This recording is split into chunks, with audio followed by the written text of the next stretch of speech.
levado José ao Egito, comprou-o Potifar, oficial de Faraó, capitão dos da guarda, homem egípcio, da mão dos ismaelitas que o haviam levado ali. Mas o Senhor foi com José, e foi homem próspero, e estava na casa de seu senhor o egípcio. E viu seu senhor que o Senhor era com ele, e que tudo o que ele fazia, o Senhor o fazia prosperar em sua mão. Assim achou José favor em seus olhos, e servia-lhe, e ele lhe fez mordomo de sua casa, e entregou em seu poder tudo o que tinha. E aconteceu que, desde quando lhe deu o encargo de sua casa, e de tudo o que tinha, o Senhor abençoou a casa do egípcio por causa de José, e a bênção do Senhor foi sobre tudo o que tinha, tanto em casa como no campo. E deixou tudo o que tinha em mão de José, nem com ele sabia de nada mais que do pão que comia. E era José de belo semblante e bela presença. E aconteceu depois disto, que a mulher de seu senhor pôs seus olhos em José, e disse: dorme comigo. E ele não quis, e disse à mulher de seu senhor: eis que meu senhor não sabe comigo o que há em casa, e pôs em minha mão tudo o que tem. Não há outro maior que eu nesta casa, e nenhuma coisa me há reservado a não ser a ti, porquanto tu és sua mulher. Como, pois, faria eu este grande mal e pecaria contra Deus? E foi que falando ela a José cada dia, e não escutando-a ele para deitar-se ao lado dela, para estar com ela. Aconteceu que entrou ele um dia em casa para fazer seu ofício, e não havia ninguém dos da casa ali em casa. E pegou ela por sua roupa, dizendo: dorme comigo. Então ele deixou sua roupa nas mãos dela, e fugiu, e saiu-se fora. E aconteceu que quando viu ela que lhe havia deixado sua roupa em suas mãos, e havia fugido fora, chamou aos de casa, e falou-lhes dizendo: olhai que ele nos trouxe um hebreu, para que fizesse zombaria de nós. Veio ele a mim para dormir comigo, e eu dei grandes vozes. E vendo que eu erguia a voz e gritava, deixou junto a mim sua roupa, e fugiu, e saiu-se fora. E ela pôs junto a si a roupa dele, até que veio seu senhor à sua casa. Então lhe falou ela semelhantes palavras, dizendo: o servo hebreu que nos trouxeste, veio a mim para desonrar-me. E quando eu levantei minha voz e gritei, ele deixou sua roupa junto a mim, e fugiu fora. E sucedeu que quando ouviu seu senhor as palavras que sua mulher lhe falara, dizendo: assim me tratou teu servo, acendeu-se seu furor. E tomou seu senhor a José, e pôs-lhe na casa do cárcere, onde estavam os presos do rei, e esteve ali na casa do cárcere. Mas o Senhor foi com José, e estendeu a ele sua misericórdia, e deu-lhe favor aos olhos do chefe da casa do cárcere. E o chefe da casa do cárcere entregou em mão de José todos os presos que havia naquela prisão. Tudo o que faziam ali, ele o fazia. Não via o chefe do cárcere coisa alguma que em sua mão estava, porque o Senhor era com ele, e o que ele fazia, o Senhor o fazia prosperar. E aconteceu depois destas coisas, que o copeiro do rei do Egito e o padeiro transgrediram contra seu senhor o rei do Egito. E irou-se Faraó contra seus dois eunucos, contra o principal dos copeiros, e contra o principal dos padeiros, e os pôs em prisão na casa do capitão dos da guarda, na casa do cárcere onde José estava preso. E o capitão dos da guarda deu responsabilidade deles a José, e ele lhe servia, e estiveram dias na prisão. E ambos, o copeiro e o padeiro do rei do Egito, que estavam detidos na prisão, viram um sonho, cada um seu sonho em uma mesma noite, cada um conforme a declaração de seu sonho. E veio a ele José pela manhã, e olhou-os, e eis que estavam tristes.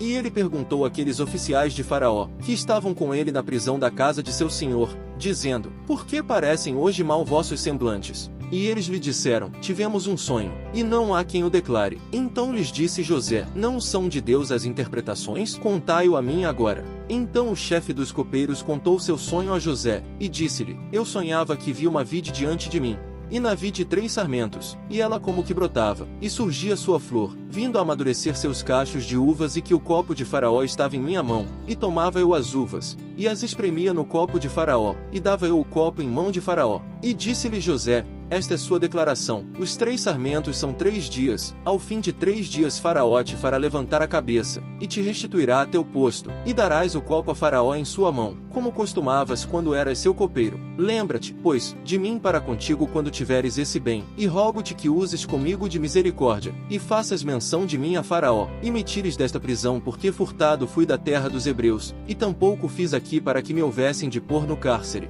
E vendo o chefe dos padeiros que havia interpretado para o bem, disse a José: também eu sonhava que via 3 cestos brancos sobre minha cabeça, e no cesto mais alto havia de todos os alimentos de Faraó, obra de padeiro, e que as aves as comiam do cesto de sobre minha cabeça. Então respondeu José, e disse: esta é sua declaração. Os 3 dias são. Ao fim de 3 dias tirará Faraó tua cabeça de sobre ti, e te fará enforcar na forca, e as aves comerão tua carne de sobre ti. E foi o 3º dia o dia do aniversário de Faraó, e fez banquete a todos os seus servos, e levantou a cabeça do chefe dos copeiros, e a cabeça do chefe dos padeiros, entre seus servos, e fez voltar a seu ofício ao chefe dos copeiros, e deu ele o copo em mão de Faraó, mas fez enforcar ao principal dos padeiros, como lhe havia declarado José. E o chefe dos copeiros não se lembrou de José, ao invés disso lhe esqueceu. E aconteceu que passados 2 anos teve Faraó um sonho. Parecia-lhe que estava junto ao rio e que do rio subiam 7 vacas,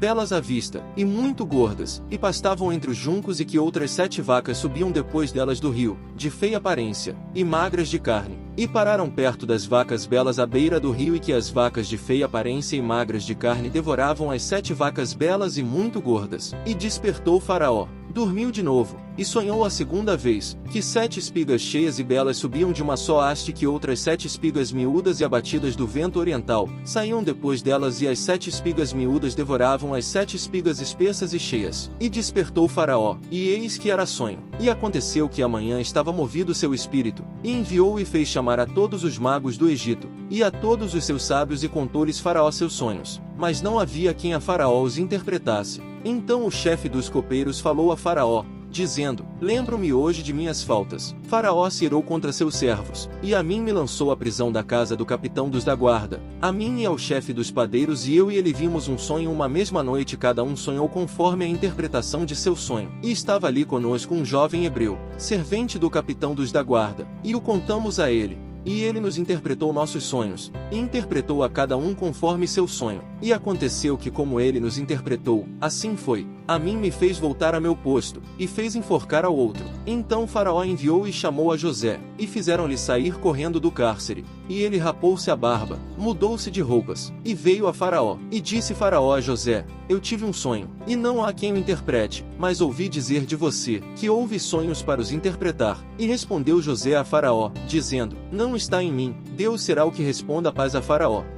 Enquanto ele ainda estava falando às multidões, eis que sua mãe e seus irmãos estavam fora, querendo falar com ele. E alguém lhe disse: eis que tua mãe e teus irmãos estão fora, querendo falar contigo. Porém ele disse em resposta ao que o avisou: quem é minha mãe? E quem são meus irmãos? Então estendeu sua mão sobre seus discípulos, e disse: eis aqui minha mãe e meus irmãos, pois qualquer um que fizer a vontade do meu Pai, que está nos céus, esse é meu irmão, e irmã, e mãe. Naquele dia, Jesus saiu de casa e se sentou junto ao mar, e ajuntaram-se perto dele tantas multidões, de maneira que ele entrou num barco e se sentou, e toda a multidão ficou na praia. E ele lhes falou muitas coisas por parábolas. Ele disse: eis que o semeador saiu a semear, e enquanto semeava, caiu parte das sementes junto ao caminho, e vieram as aves e a comeram. E outra parte caiu entre pedras, onde não havia muita terra, e logo nasceu, porque não tinha terra funda. Mas quando o sol surgiu, queimou-se, e por não ter raiz, secou-se. E outra parte caiu entre espinhos, e os espinhos cresceram e a sufocaram. E outra parte caiu em boa terra, e rendeu fruto, um a 100, outro a 60, e outro a 30. Quem tem ouvidos para ouvir, ouça. Então os discípulos se aproximaram, e lhe perguntaram: por que falas a eles por parábolas? E ele lhes respondeu: porque a vós é dado saber os mistérios do reino dos céus, mas a eles não é dado. Pois a quem tem, lhe será dado, e terá em abundância, mas a quem não tem, até aquilo que tem lhe será tirado. Por isso falo a eles por parábolas, porque vendo, não veem, e ouvindo, não ouvem, nem entendem. Assim nele se cumpre a profecia de Isaías, que diz: de fato ouvireis, mas não entendereis, de fato vereis, mas não enxergareis. Porque o coração deste povo está insensível, com seus ouvidos dificilmente ouvem, e seus olhos fecharam, a fim de não haver que seus olhos vejam, seus ouvidos ouçam, seus corações entendam, e se arrependam, e eu os cure. Mas benditos são os vossos olhos, porque veem, e os vossos ouvidos, porque ouvem. Pois em verdade vos digo que muitos profetas e justos desejaram ver o que vós vedes, mas não viram, e desejaram ouvir o que vós ouvis, mas não ouviram. Portanto, ouvi vós a parábola do semeador. Quando alguém ouve a palavra do reino e não a entende, o maligno vem e arranca o que foi semeado em seu coração. Este é o que foi semeado junto ao caminho. E o que foi semeado entre as pedras é o que ouve a palavra, e logo a recebe com alegria, mas não tem raiz em si mesmo. Em vez disso, dura um pouco, mas quando vem a aflição ou a perseguição pela palavra, logo se tornam infiéis. E o que foi semeado entre os espinhos é o que ouve a palavra, mas a ansiedade com o tempo presente e a sedução das riquezas sufocam a palavra, e fica sem dar fruto. Mas o que foi semeado em boa terra, este é o que ouve e entende a palavra, e o que dá e produz fruto, um a 100, outro a 60, e outro a 30. Oração de Davi. Ouve, Senhor, a minha justiça, presta atenção ao meu choro, dá ouvidos à minha oração de lábios que não enganam. De diante de teu rosto sai o meu julgamento, teus olhos observarão o que é justo. Tu já provaste o meu coração, tu me visitaste de noite, tu me investigaste, e nada achaste. Decidi que minha boca não transgredirá. Quanto às obras dos homens, conforme a palavra de teus lábios eu me guardei dos caminhos do violento, guiando meu andar em teus caminhos, para que meus passos não tropecem. Eu clamo a ti, ó Deus, porque tu me respondes. Inclina teus ouvidos a mim, escuta a minha palavra. Revela maravilhosamente tuas misericórdias. Tu salvas aos que confiam em ti com tua mão direita daqueles que se levantam contra ti. Guarda-me como a pupila do olho. Esconde-me debaixo da sombra de tuas asas. De diante dos perversos que me oprimem, dos meus mortais inimigos que me cercam. Eles se enchem de gordura, com sua boca falam arrogantemente. Agora eles têm nos cercado em nossos passos. Eles fixam seus olhos para nos derrubar ao chão, semelhantes ao leão, que deseja nos despedaçar, e ao leãozinho, que fica em esconderijos. Levanta-te, Senhor, confronta-o, derruba-o, livra minha alma das mãos do perverso com tua espada, dos homens com tua mão, Senhor, dos homens que são do mundo, cuja parte está nesta vida, cujo ventre enches de teu secreto tesouro. Os filhos se fartam, e deixam sua sobra para suas crianças. Mas eu olharei para teu rosto em justiça, serei satisfeito de tua semelhança, quando eu despertar. A maldição do Senhor está na casa do perverso, porém ele abençoa a morada dos justos. Certamente ele zombará dos zombadores, mas dará graça aos humildes. Os sábios herdarão honra, porém os loucos terão sobre si confusão.